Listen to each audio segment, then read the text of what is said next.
नमस्कार, मैं हूं आपके साथ मीनाक्षी रजत और आप देख रहे हैं हमारा खास शो विस्फोट। बुलेटिन में आज हम बात करेंगे रूस और यूक्रेन के बीच जारी जंग के थमने को लेकर के जो उम्मीद जगी है उसके बारे में आपको बताएंगे। ज़ेलेंस्की और ट्रंप के बीच मुलाकात हुई है और इस दौरान कई अहम मुद्दों पर सहमति भी बन गई है। हालांकि कई मुद्दों पर अभी भी सस्पेंस बरकरार चल रहा है। दूसरी तरफ सबसे बड़ा सवाल यह है कि क्या रूस इन मुद्दों पर सहमत होगा। आज हम आपको इस जंग से जुड़े किरदारों के रुख के बारे में भी बताएंगे। इसके अलावा दूसरी बड़ी स्टोरी विस्फोट की कौन सी होने वाली उसके बारे में बात करते हैं। बात दूसरी बड़ी स्टोरी में किम जोंग उन की होगी। उत्तर कोरिया के तानाशाह हैं किम जोंग। उन्होंने एक ऐसा कदम उठाया है जिससे दुनिया की टेंशन बढ़ गई है। उत्तर कोरिया ने दरअसल एक बार फिर से मिसाइल फायर की है और अभी कुछ दिन पहले की अगर बात करें तो किम की परमाणु पनडुब्बी की तस्वीरें सामने आई थी। हमने आपको विस्फोट में वो तस्वीरें भी दिखाई थी और अब उसका मिसाइल टेस्ट पूरी दुनिया में तनाव बढ़ाने वाला है। ये खबर तनाव साबित करने से जुड़ी हुई है कि कौन कौन से वो राष्ट्र हैं जिनको तनाव होने वाला है तानाशाह किम जोंग उन के इस फैसले से। तीसरी बड़ी स्टोरी की बात कर लेते हैं, हमास से जुड़ी हुई है। हमास ने दरअसल 7 अक्टूबर 2023 को इजराइल में हुए हमलों के दौरान मासूमों पर हमले तो किए, लेकिन अब उससे मुकर गया है, इनकार कर रहा है कि उसकी तरफ से ऐसा कुछ भी नहीं किया गया है। और इन सब से जुड़ा हुआ एक वीडियो आईडीएफ ने यानी इजरायली डिफेंस फोर्स ने जारी कर दिया है और हमास ने जो दावा किया था उसकी हवा निकाल दी है। इतना ही नहीं, यूरोप में भी हमास कमांडरों के खिलाफ बड़ी कार्रवाई की गई है तो दूसरी तरफ नेतन्याहू अमेरिका के दौरे पर हैं। इन सब के बीच बड़ा सवाल यह है कि क्या गाजा में शांति लौटेगी। इन सवालों के जवाब देने की कोशिश करेंगे।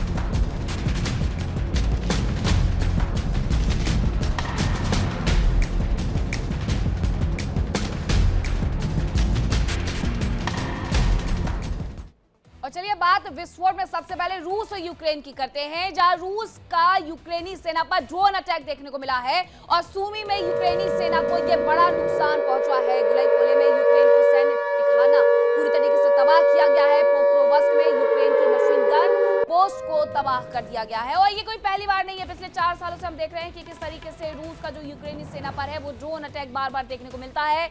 अब ये सूमी में किया गया है और बताया जा रहा है कि गुलाईपोले में यूक्रेन का जो सैन्य ठिकाना है उसे तबाह कर दिया गया है। पोक्रोवस्क में यूक्रेन की जो मशीन गन पोस्ट है वो तबाह कर दी गई है। उसकी ये तस्वीरें भी सामने आई हैं। जब जब ये ठिकानों पर नेस्तनाबूद करने की कोशिश की जाती है, उन्हें निशाना बनाया जाता है, तब तब रूस की तरफ से इस तरीके के वीडियोस जारी किए जाते हैं, ये बताने के लिए कि वो कितनी जोरदार तरीके से हमले कर रहा है और उसने जो हमला किया है उसके बाद की जो ये फोटो वीडियो है वो तक जारी किए हैं। बताया ये जा रहा है कि पोक्रोवस्क में यूक्रेन की जो मशीन गन है पोस्ट है उसे तबाह किया है। इसके अलावा गुलाईपोले में यूक्रेन का सैन्य ठिकाना तबाह किया है तो सूमी में यूक्रेनी सेना को एक बड़ा नुकसान पहुंचा दिया है। वही एक और जानकारी आ रही है इसी युद्ध से जुड़ी हुई, वो भी आपको बता देते हैं। यूक्रेन का रूस के क्रीमिया पर बड़ा हमला देखने को मिला है और क्रोनोमेर्स्क नेवल बेस पर भी अटैक किया गया है। तो इसके अलावा क्रीमिया पर भी बड़ा हमला हुआ है। 3 जगह पहले हमने आपको बताई, चौथी जगह फिर से हम आपको बता रहे हैं कि कहां पर हुआ है। और उसके अलावा एक और जगह है जिसमें क्रोनोमेर्स्क नेवल बेस पर यह अटैक किया गया है। रूस को भारी नुकसान होने का दावा भी किया जा रहा है। यूक्रेन का रूस के क्रीमिया पर ये बड़ा हमला किया गया है। ये यूक्रेन ने पलटवार किया है। यूक्रेन की कई जगहों को निशाना बनाया गया है, 3 से 4 जगहों को निशाना बनाया गया है। तो यूक्रेन ने भी मुंहतोड़ जवाब देते हुए क्रीमिया पर एक बार फिर से बड़ा अटैक कर दिया है और इस तरीके से कहीं ना कहीं एक बड़ा नुकसान किया गया है। 2 जानकारियां मैं आपको बता रही हूं। पहली ये है कि रूस ने यूक्रेन पर एक बड़ा अटैक किया, 3 जगहों को तबाह कर दिया। दूसरी खबर यह है कि यूक्रेन ने भी पलटवार किया, क्रीमिया पर पलटवार करते हुए क्रोनोमेर्स्क नेवल बेस पर अटैक किया जिससे रूस को भारी नुकसान पहुंचा है, यह दावा किया जा रहा है। देखिए, एक तरफ शांति वार्ता की बातचीत हो रही है लेकिन दूसरी तरफ युद्ध बिल्कुल उसी तरीके से चल रहा है जैसे ये 2022 में शुरू हुआ था। ज़ेलेंस्की और ट्रंप के बीच अमेरिका में शांति वार्ता हुई है जिसमें ज्यादातर बिंदुओं पर सहमति बन गई है, ये कहा जा रहा है। लेकिन अब बड़ा सवाल यह है कि क्या बाकी बिंदुओं पर भी सहमति बनेगी और उससे भी बड़ा सवाल ये कि क्या रूस इन बिंदुओं पर सहमत होगा।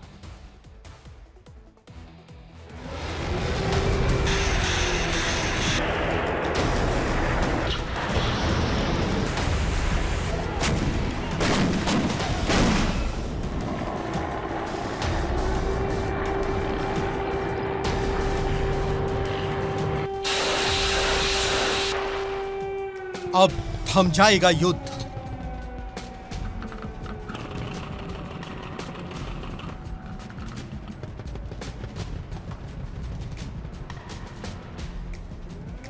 ज़ेलेंस्की और ट्रंप की मुलाकात।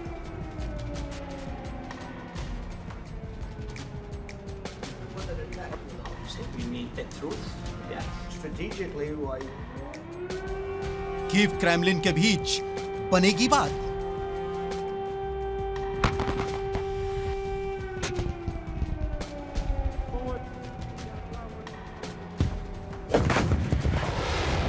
रूस और यूक्रेन के बीच पिछले करीब 4 साल से जारी जंग के बीच एक नया मोड़ आया है।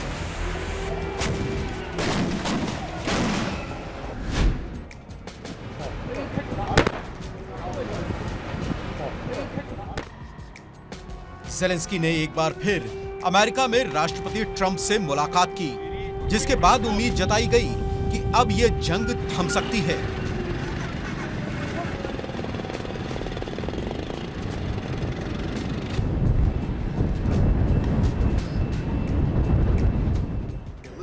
ट्रंप के आवास पर बंद कमरे में हुई बैठक के दौरान कई अहम बिंदुओं पर चर्चा की गई।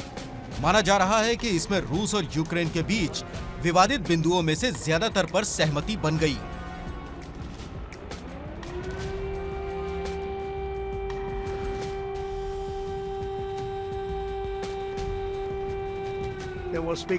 ट्रंप और ज़ेलेंस्की के बीच 20 पॉइंट्स के शांति समझौते पर चर्चा की गई। ट्रंप ने शांति समझौते पर करीब 90% सहमति बन जाने का दावा किया।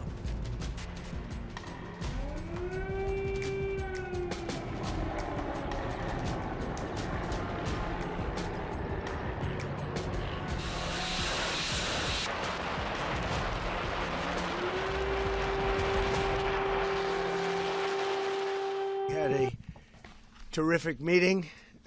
We discussed a lot of things. As you know, I had an excellent phone call with President Putin that lasted for over 2 hours. We discussed a lot of points, and I do think we're getting a lot closer, maybe very close. The President and I just spoke to the European leaders. They were President Emmanuel Macron of France, President Alexander Stubb of the Republic of Finland, President Karol Nawrocki of the Republic of Poland, Prime Minister Jonas Gahr Store of the Kingdom of Norway, Prime Minister Giorgia Meloni of the Italian Republic, Prime Minister Keir Starmer of the United Kingdom of Britain and Northern Ireland, Chancellor Friedrich Merz, the Federal Republic of Germany, Secretary General Mark Rutte, the North Atlantic Treaty Organization, NATO, President Ursula von der Leyen of the European Commission. We spoke to all of those great leaders. They're all great leaders. And we had a great talk with them after we were completed. We thought it was appropriate to speak with them. And our meeting was excellent. We covered, somebody would say 95%. I don't know what percent, but we have made a lot of progress. राष्ट्रपति Trump ने कहा कि उन्हें विश्वास है कि यूक्रेनी राष्ट्रपति ज़ेलेंस्की और राष्ट्रपति पुतिन दोनों ही वास्तव में शांति चाहते हैं। उन्होंने कहा कि दोनों नेता जंग को खत्म करना चाहते हैं। हालांकि इस बीच ट्रंप ने एक ऐसा बयान दिया जिससे दुनिया की टेंशन बढ़ सकती है।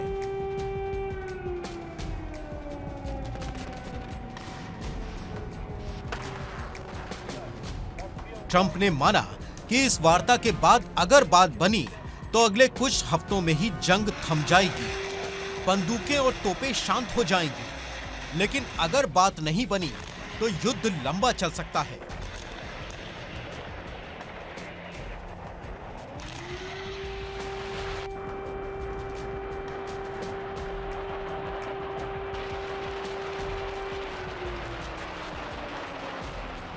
If it went really well, you know, maybe a few weeks, and if it went poorly longer, and if it went really poorly, it's not going to happen. That would be a shame. There's that chance also. You know, it's possible it doesn't happen.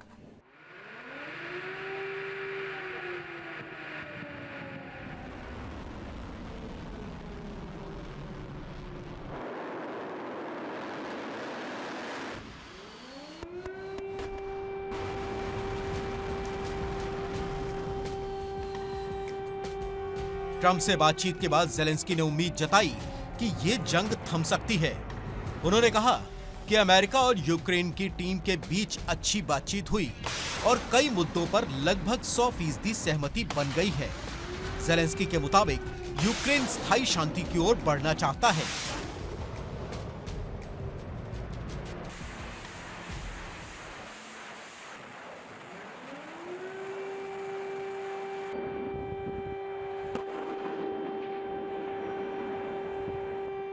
And we had a really great discussions on all the topics, and we appreciate the progress that was made by American and Ukrainian teams in these recent weeks.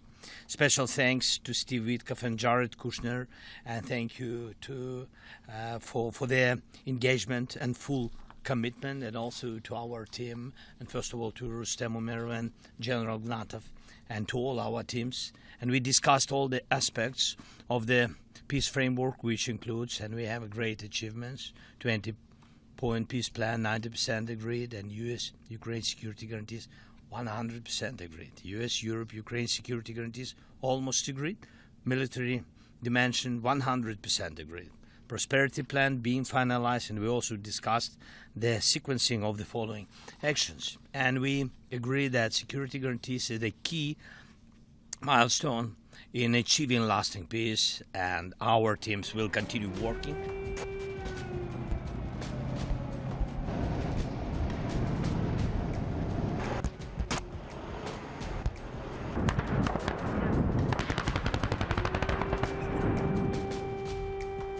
उधर रूसी राष्ट्रपति Putin ने चेतावनी दी कि अगर Ukraine शांति समझौते के लिए आगे नहीं बढ़ा तो रूस सैन्य ताकत से अपने लक्ष्य हासिल करेगा। पुतिन ने कहा कि यूक्रेन शांति के लिए कोई जल्दी नहीं दिखा रहा है, ऐसे में रूस को ताकत का इस्तेमाल करना पड़ सकता है।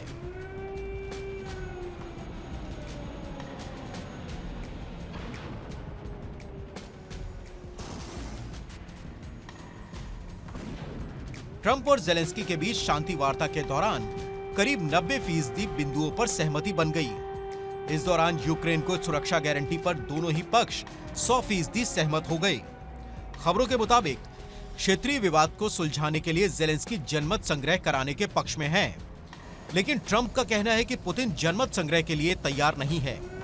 क्रेमलिन का कहना है कि युद्ध विराम का इस्तेमाल यूक्रेन अपनी सेना को और मजबूत करने के लिए करेगा। समझौते में सबसे बड़ा विवाद डोनबास क्षेत्र को लेकर है। रूस इसे अपना हिस्सा मानता है, जबकि यूक्रेन अपनी जमीन छोड़ने को तैयार नहीं है। फिलहाल उम्मीद जताई जा रही है कि यह शांति वार्ता सफल होगी और इस बैठक में तय किए बिंदुओं पर रूस भी राजी हो जाएगा, ताकि दुनिया एक और जंग की आग में झुलसने से बच जाए।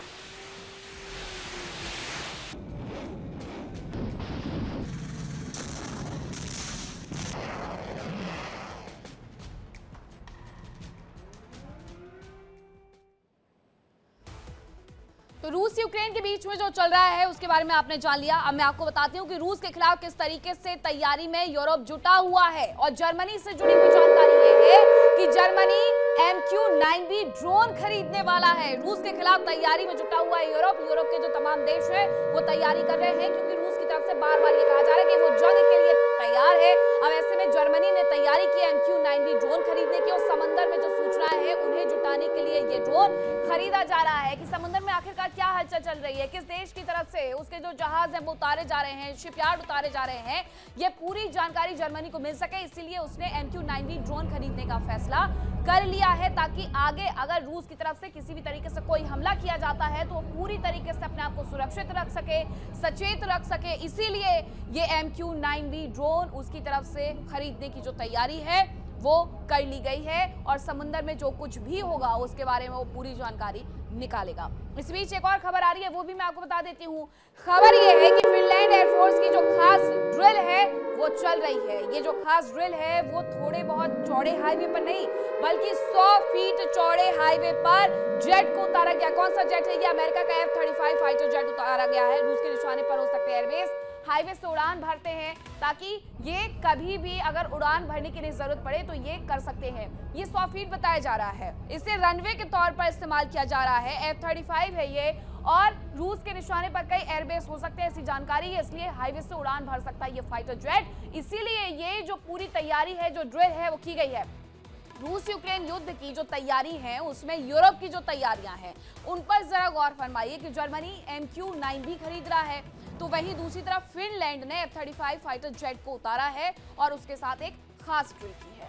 एक तरफ वार्ता के जरिए रूस और यूक्रेन के बीच विवाद सुलझाने की कोशिश हो रही है, तो वहीं दूसरी ओर यूरोप टेंशन में है। उन्हें रूस पर कतई भरोसा नहीं हो रहा है और यही वजह है कि अब यूरोप ने भी तैयारियां तेज कर दी है और ये दो खबरें उसी की बानी की है।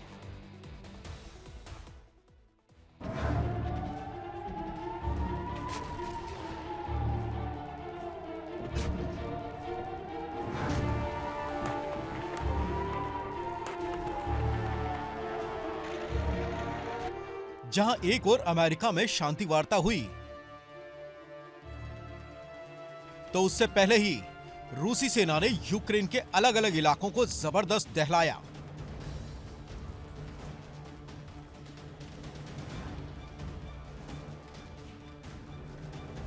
बीते 48 घंटे में रूस ने यूक्रेन की राजधानी कीव पर जबरदस्त हमला किया।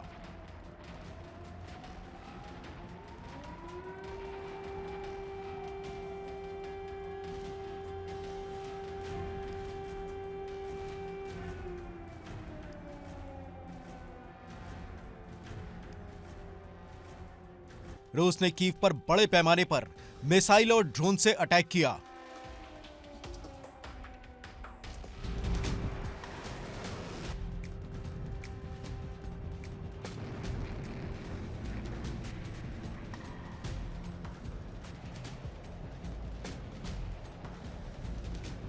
इन हमलों में एक शख्स की मौत हो गई, जबकि 8 से ज्यादा लोगों के घायल होने की खबर है।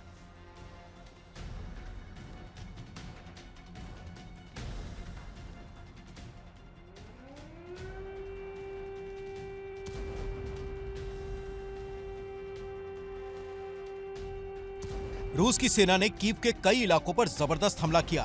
बताया जा रहा है कि इन हमलों में कई मल्टी स्टोरी बिल्डिंग को भारी नुकसान हुआ।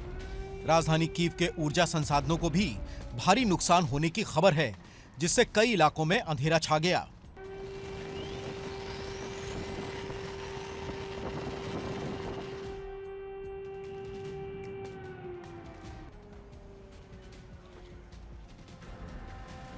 रूस और यूक्रेन के इस युद्ध को लेकर यूरोप टेंशन में है।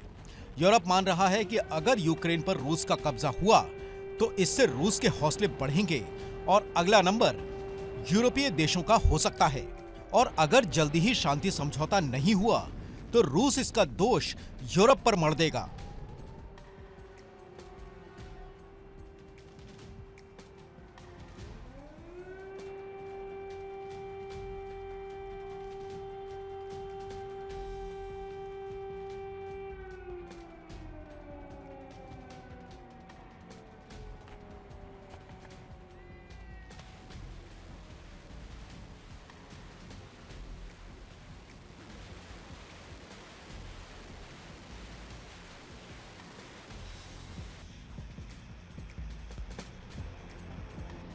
इस बीच अमेरिका भी शांति समझौता नहीं होने को लेकर यूरोप को जिम्मेदार मान रहा है, जिससे वो भी यूरोप से दूर हो सकता है। इस बीच पुतिन के कुछ कदमों से उनकी तैयारियां भी दिख रही हैं।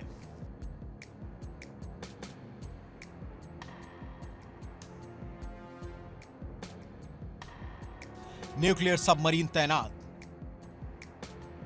रूस ने बाल्टिक सागर से लेकर आर्कटिक तक अपने न्यूक्लियर सबमरीन और जंगी जहाज तैनात कर दिए हैं।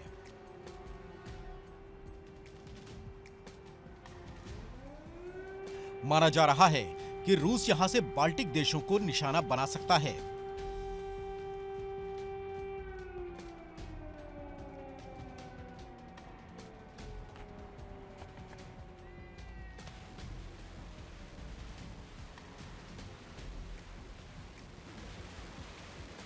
कैलिनिनग्राद में तैयारी।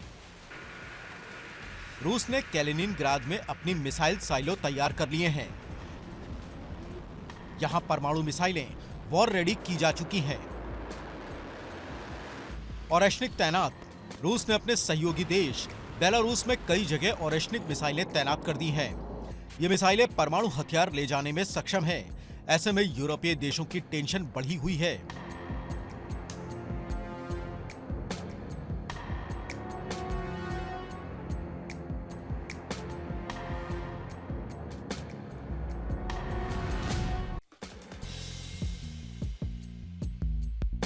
ड्रोन से सर्विलांस।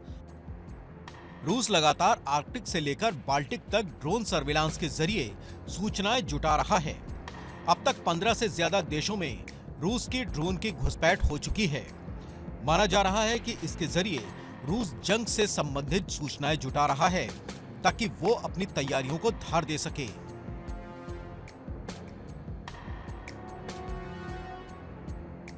उधर यूरोपीय देश भी तैयारी में लगे हैं। हालांकि यूरोप जानता है कि बिना अमेरिका के रूस को रोकना बेहद मुश्किल होगा,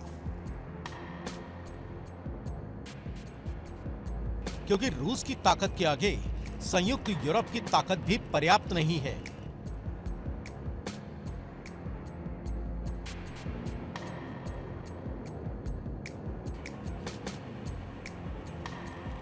शायद यही वजह है कि यूरोप लगातार यूक्रेन को हथियारों की सप्लाई कर रहा है ताकि रूस को लंबे समय तक जंग में उलझाकर रखा जा सके और यूरोप को जंग के लिए तैयारियों का वक्त मिल जाए।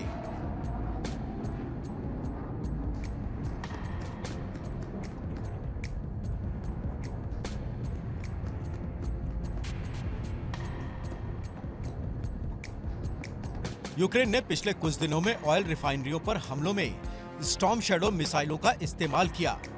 माना जा रहा है कि ब्रिटेन से कुछ दिन पहले ही स्टॉर्म शैडो मिसाइलों की खेप यूक्रेन पहुंची थी, जिससे यूक्रेन की ताकत मजबूत हुई। इसके अलावा खबर है कि नेटो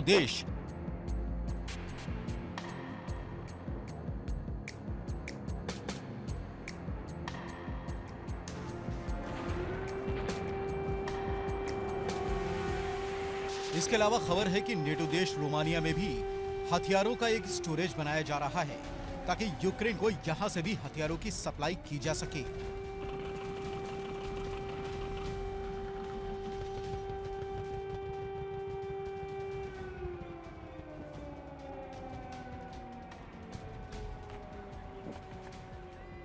फिलहाल उम्मीद की जा रही है कि ये जंग जल्द ही थम जाए ताकि दुनिया एक और तबाही की आग में झुलसने से बच जाए, क्योंकि ये तय है कि अगर इस जंग का दायरा बढ़ा तो यकीनन ये विश्व युद्ध का रूप ले सकता है। ये रिपोर्ट इंडिया टीवी।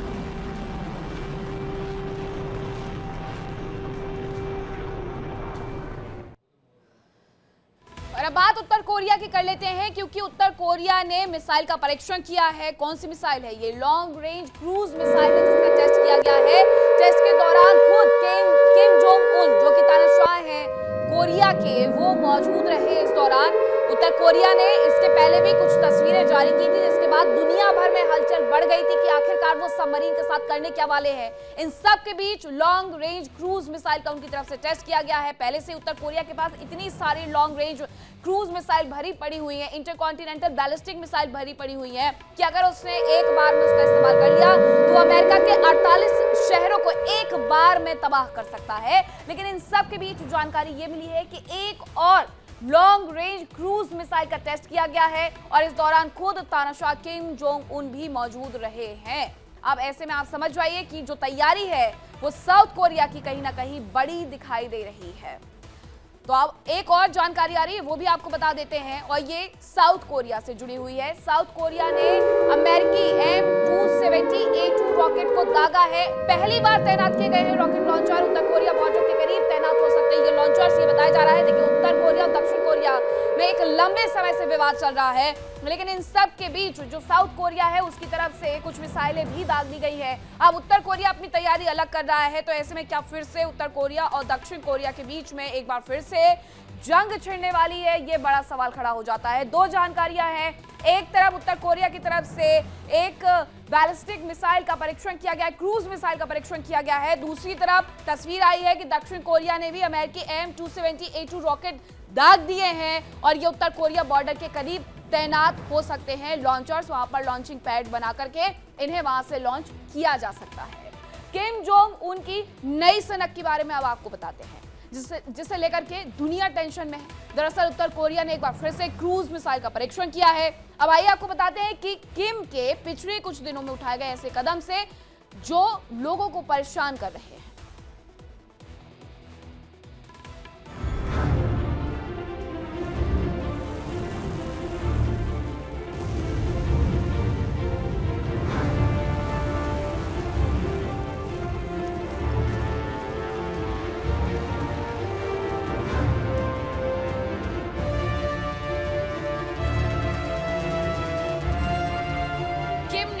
किया धमाका।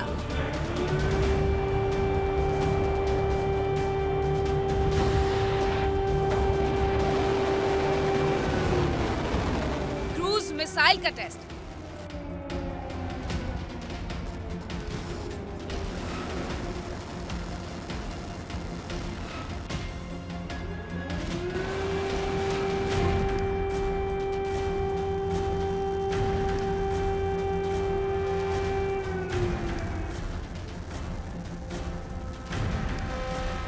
दुनिया में बढ़ी टेंशन।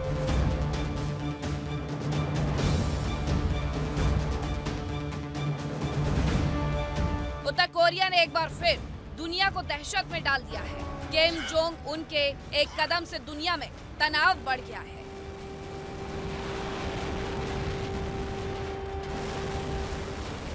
उत्तर कोरिया ने एक बार फिर लॉन्ग रेंज क्रूज मिसाइल का टेस्ट किया है। इस दौरान खुद तानाशाह किम जोंग उन भी मौजूद रहा। किम जोंग उन ने खुद इस मिसाइल परीक्षण की निगरानी की और इसे राष्ट्रीय सुरक्षा के लिए जरूरी बताया। साथ ही परीक्षण को लेकर संतोष जाहिर किया।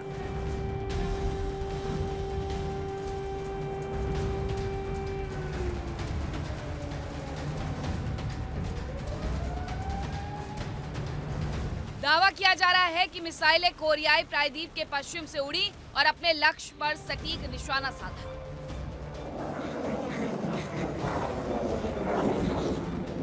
उत्तर कोरिया ने अपनी सैन्य ताकत का प्रदर्शन करते हुए लंबी दूरी की क्रूज मिसाइलों का परीक्षण किया।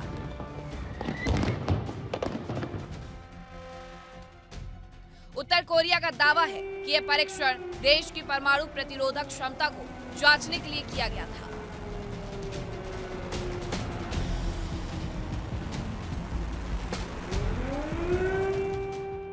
हालांकि इस दौरान उत्तर कोरिया की ओर से लॉन्च साइट की जानकारी नहीं दी गई। दूसरी तरफ दक्षिण कोरिया ने दावा किया कि ये टेस्ट प्योंगयांग के पास सुनान इलाके से किया गया। दक्षिण कोरिया ने चेतावनी दी है कि साल के अंत तक उत्तर कोरिया और भी मिसाइल परीक्षण कर सकता है।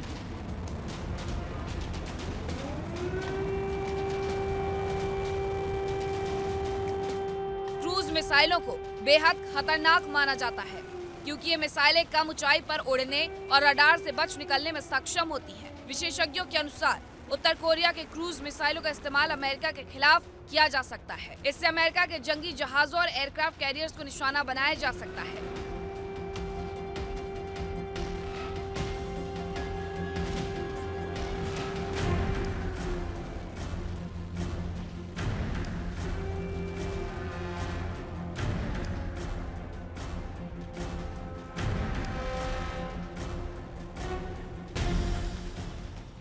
इससे पहले किम जोंग उन की न्यूक्लियर सबमरीन की तस्वीरें सामने आई थी। साफ है कि उत्तर कोरिया अब एक न्यूक्लियर सबमरीन भी तैयार कर रहा है। बताया जा रहा है कि उत्तर कोरिया ने पहली बार परमाणु ऊर्जा से चलने वाली पनडुब्बी के निर्माण की जानकारी दी। खबर है कि किम जोंग उन ने पोंगदे शिपयार्ड का दौरा किया, जहां न्यूक्लियर सबमरीन का निर्माण चल रहा है। इसे करीब 8,700 टन वजन के nuclear powered strategic guided missile submarine बताया गया है।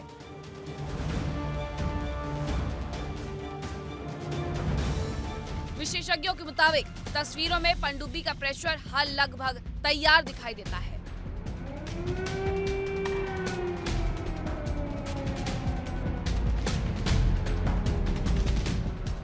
इसे विश्लेषक बैलिस्टिक मिसाइल पनडुब्बी जैसा मान रहे हैं।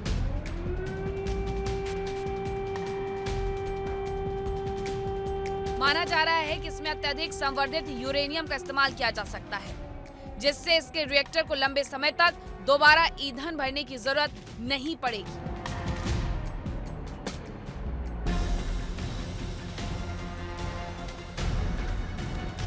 Bureau report, India daily.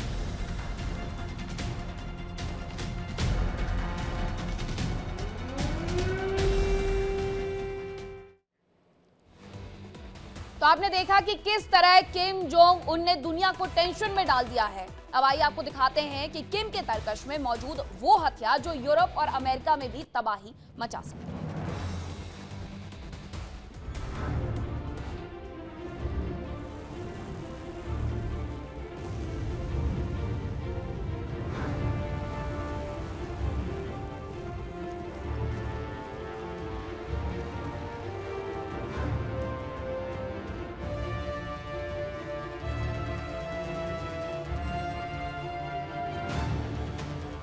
उत्तर कोरिया के एक्शन से दुनिया टेंशन में है। हालांकि ये पहला मौका नहीं है जब किम ने दुनिया को तनाव दिया हो।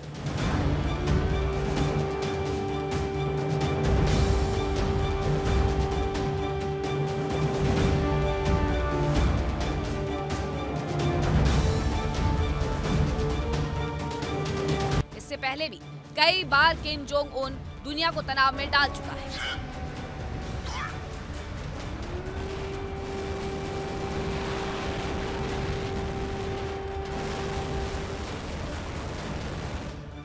अब आइए आपको किम जोंग के परमाणु जखीरे के बारे में बताते हैं, जिसमें मौजूद मिसाइलें ऐसी हैं जो अमेरिका में भी तबाही फैला सकती हैं।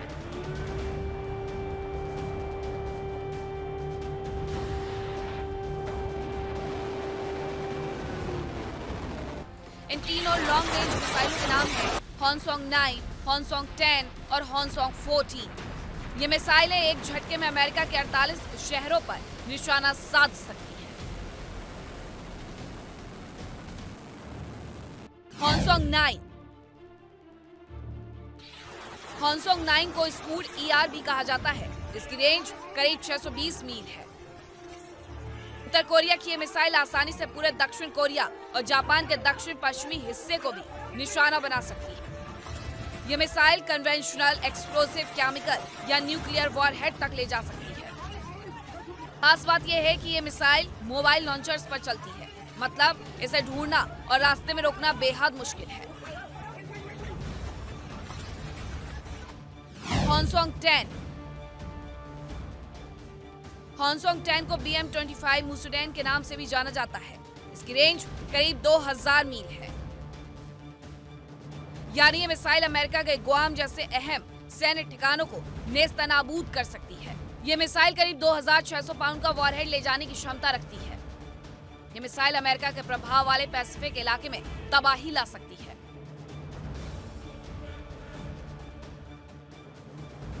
हॉन्सोंग 14। हॉन्सोंग 14 उत्तर कोरिया की पहली इंटरकॉन्टिनेंटल बैलिस्टिक मिसाइल यानी ICBM है। यह मिसाइल अलास्का और अमेरिका के बड़े हिस्से को तबाह कर सकती है।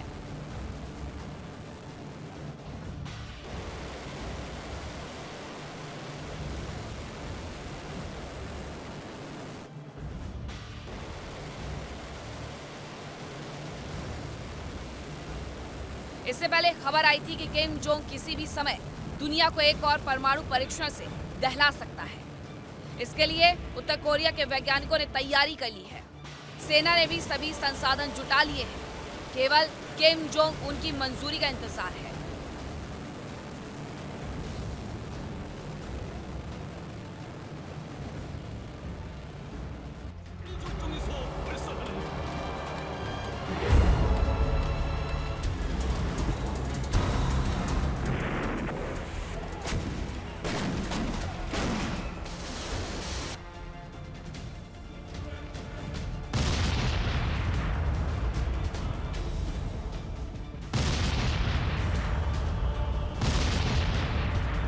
खबरों के मुताबिक किम के पास करीब 50 परमाणु हथियार मौजूद हैं। उत्तर कोरिया साल 2006 से 2017 के बीच 6 बार अंडरग्राउंड न्यूक्लियर टेस्ट कर चुका है और अब 7वां टेस्ट करने की तैयारी चल रही है।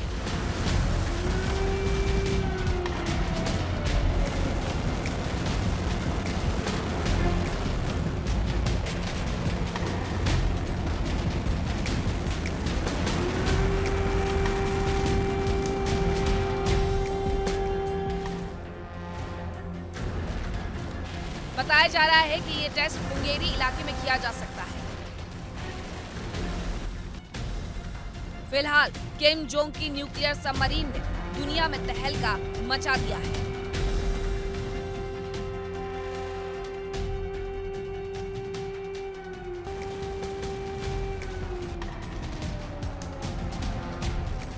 क्योंकि सवाल ये है कि उत्तर कोरिया ने यूरेनियम संवर्धन की तकनीक कहां से जुटाई? कहीं ये तकनीक पाकिस्तान, चीन या रूस ने तो मुहैया नहीं कराई।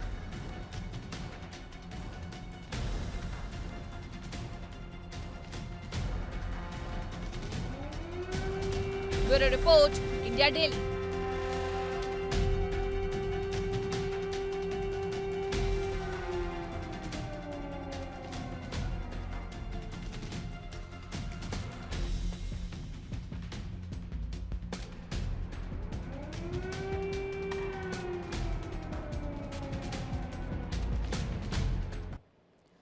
और अब बात मिडिल ईस्ट की कर लेते हैं, जहां हमास के खिलाफ इजराइल को बड़ी कामयाबी मिली है। बताया यह जा रहा है कि इटली में हमास नेता समेत 6 लोगों को गिरफ्तार किया गया है, जिसमें हमास कमांडर मोहम्मद हनोन भी अरेस्ट किया गया है।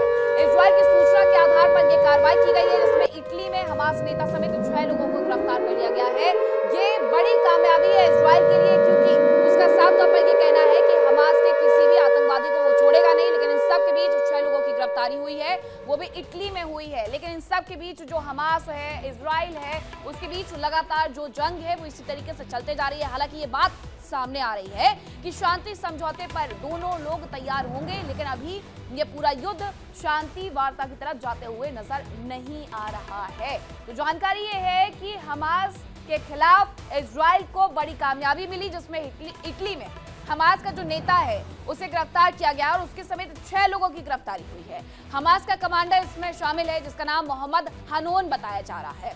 इजराइल ने सूचना दी, जिसके आधार पर यह कार्रवाई की गई और उसके साथ ही इटली में यह गिरफ्तारी हो गई। इजराइल के हमास पर बड़े एक्शन लगातार जारी है। दरअसल इजराइल में हमले को लेकर के हमास ने बड़ा दावा किया, जिसमें उसने मासूमों के कत्ल की बात को नकार दिया। तो दूसरी तरफ इजराइल ने एक वीडियो जारी करके उसके दावों को बेबुनियाद करार दिया। दूसरी तरफ यूरोप में भी हमास के खिलाफ बड़ी कार्रवाई की गई है।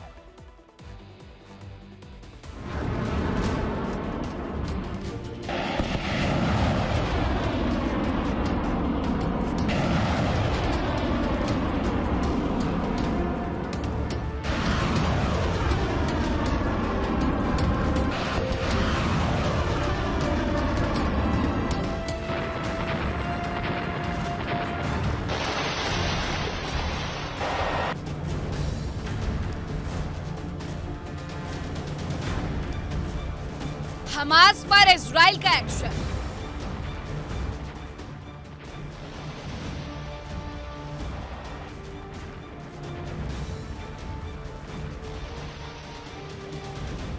गिरफ्त में हमास कमांडर।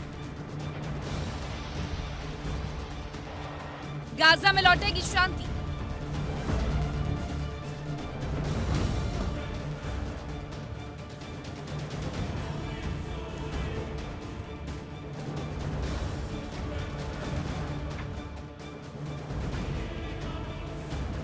गाजा में पिछले करीब 2 साल से तबाही जारी है। हमास और इजराइल की बंदूकें एक दूसरे के खिलाफ आग उगल रही है। तोपें मौत बरसा रही है।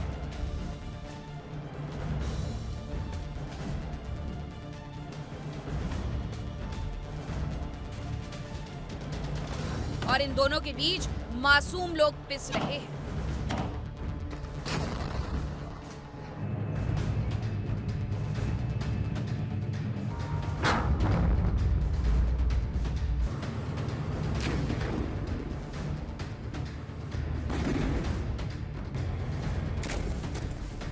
इस बीच इजराइल ने हमास के उस दावे को खारिज करने के लिए एक वीडियो जारी किया, जिसमें उसने कहा था कि 7 अक्टूबर 2024 को हुए हमले के दौरान उसने किसी मासूम का कत्ल नहीं किया था। उसने आम लोगों को निशाना नहीं बनाया।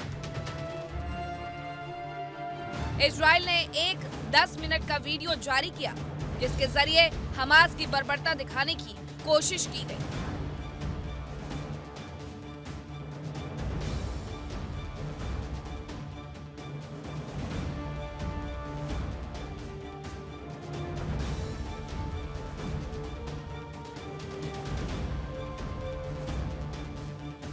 इस वीडियो में हमास के लड़ाके निहत्थे नागरिकों के घरों में घुसते दिखाई दिए।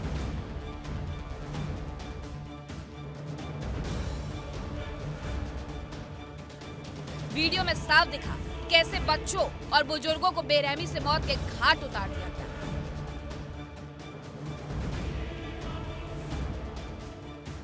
दावा है कि ये फुटेज सीधे उन गोप्रो कैमरों से ली गई जो हमास के आतंकियों ने खुद पहने थे।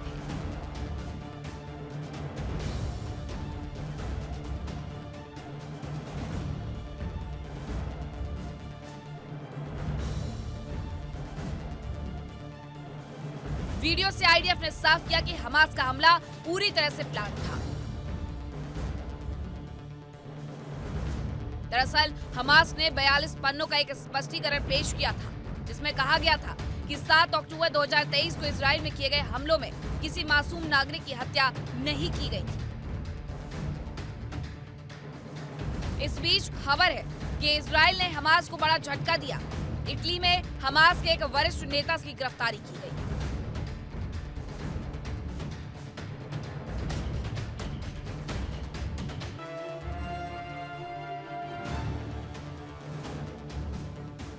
इजरायली सुरक्षा एजेंसियों द्वारा साझा की गई जानकारी और सबूतों के आधार पर कार्रवाई की गई।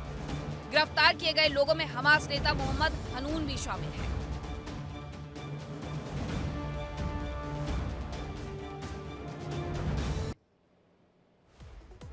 तो हमास ने जो झूठ बोला था उसे दुनिया के सामने बेनकाब इजराइल ने किया है। दूसरी तरफ इजराइल के पीएम नेतन्याहू फिलहाल अमेरिका में हैं और माना यह जा रहा है कि इस दौरान गाजा के लिए ट्रंप के पीस प्लान पर बात की जा सकती है।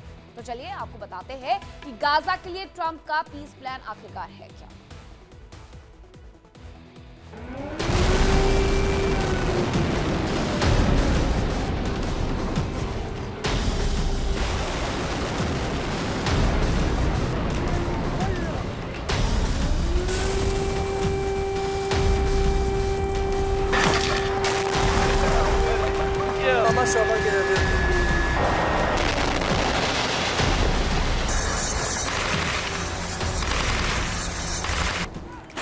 हमास के खिलाफ कार्रवाई के बीच गाजा में शांति स्थापित करने के प्रयास जारी है। इजराइल के पीएम नेतन्याहू अमेरिकी दौरे पर है। माना जा रहा है ट्रंप और नेतन्याहू के बीच गाजा में शांति समझौते पर चर्चा हो सकती है।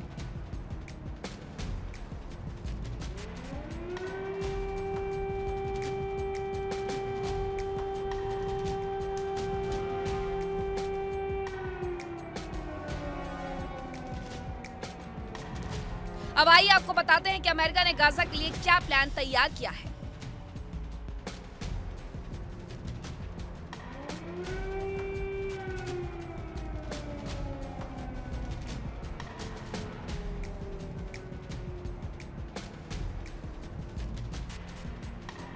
अमेरिका ने अपने प्लान में गाजा को रेड और येलो जोन में बांटा है। इनमें से रेड जोन में फिलिस्तीनी नागरिक रह रहे हैं, जबकि ग्रीन जोन में विकास के लिए एक लॉन्ग टर्म प्लान बनाया गया है।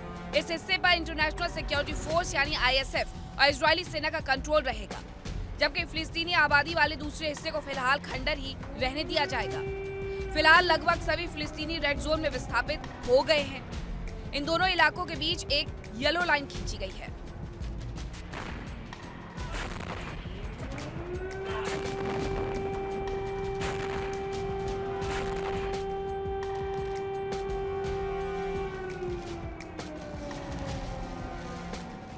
अमेरिका के प्लान के मुताबिक ग्रीन जोन में शुरुआती दौर में कुछ 100 सैनिक की ही तैनाती होनी है, जिन्हें बाद में बढ़ाकर 20,000 तक किया जा सकता है।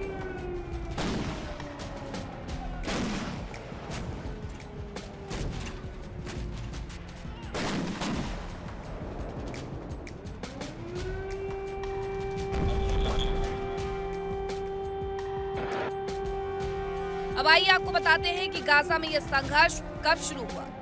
दरअसल 7 अक्टूबर 2023 को हमास के आतंकियों ने इजराइल में बेहद खतरनाक हमला किया था, जिसके जवाब में इजरायली सेना ने गाजा में कार्रवाई शुरू की।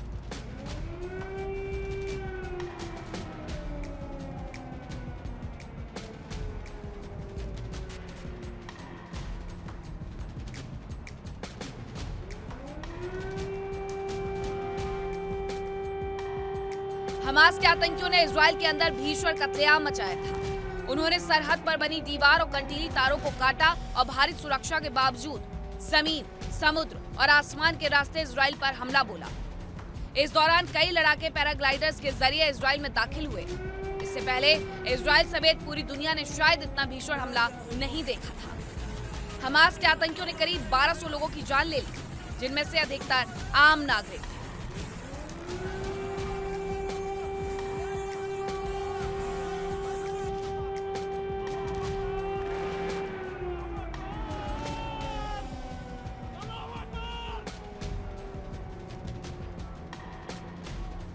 आतंकियों ने इजराइल की सुरक्षा चौकियों, किबुत्स और एक म्यूजिक फेस्टिवल पर भीषण हमला किया, जहां कई लोगों की मौत हो गई। इस कत्लेआम के बाद गाजा लौटते समय आतंकवादी अपने साथ करीब 250 लोगों को बंधक बनाकर ले गए। इस हमले के बाद इजराइल की सेना ने हमास के खात्मे और बंधकों की रिहाई के लिए कार्रवाई शुरू की। इजरायली सेना के टैंक अब तक आग उगल रहे हैं और गोले गाजा के इमारतों को नेस्तनाबूद करते जा रहे हैं। उधर इजरायली एयरफोर्स भी हमास के ठिकानों को निशाना बनाकर बम गिरा रही है। एयरफोर्स के विमान हमास के आतंकियों के साथ ही गाजा के लोगों के लिए भी मौत बरसा रहे हैं। गाजा के स्वास्थ्य अधिकारियों के अनुसार इजराइल की सैन्य कार्रवाई में अब तक 70,000 से अधिक फिलिस्तीनी मारे जा चुके हैं।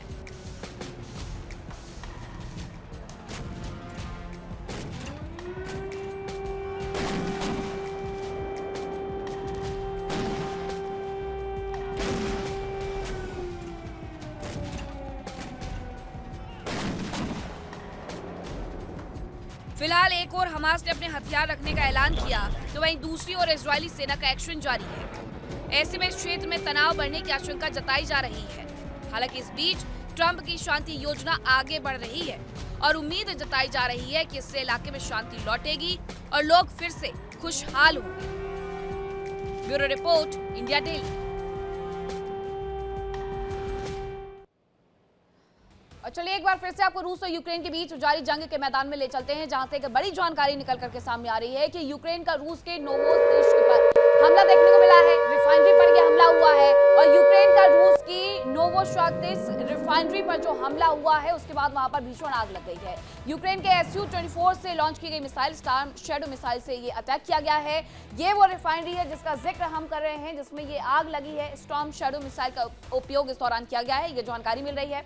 यानी एक तरफ जहां मुलाकात हो रही है ज़ेलेंस्की की और अमेरिका के राष्ट्रपति की इस बात को लेकर के कि शांति समझौते पर सहमत हो जाएं दोनों देश, ताकि एक बार फिर से दोनों देशों में ही शांति स्थापित की जा सके। लेकिन अभी भी ये जो पूरा युद्ध है, जंग है, वो रुकते हुए नजर नहीं आ रहा है। एक बार फिर से तस्वीरें सामने आई हैं जिसमें यूक्रेन के Su-24 से मिसाइल लॉन्च की गई, स्टॉर्म शैडो मिसाइल है जिससे ये अटैक किया गया है। जिसके बाद की तस्वीरें सामने आई है कि ऑयल रिफाइनरी में आग लगी है, भीषण आग लगी है। हालांकि इसे बुझाने का प्रयास जरूर किया जा रहा है, लेकिन दोनों ही देश अभी भी जो युद्ध है वो करते हुए नजर आ रहे हैं, जो जंग है वो करते हुए नजर आ रहे हैं। कोई भी रुकना नहीं चाहता है। लेकिन इन सब के बीच जो बातचीत हुई है ट्रंप के बीच में, ज़ेलेंस्की के बीच में, क्या पुतिन उस पर सहमत हो जाएंगे, ये सबसे बड़ा सवाल है।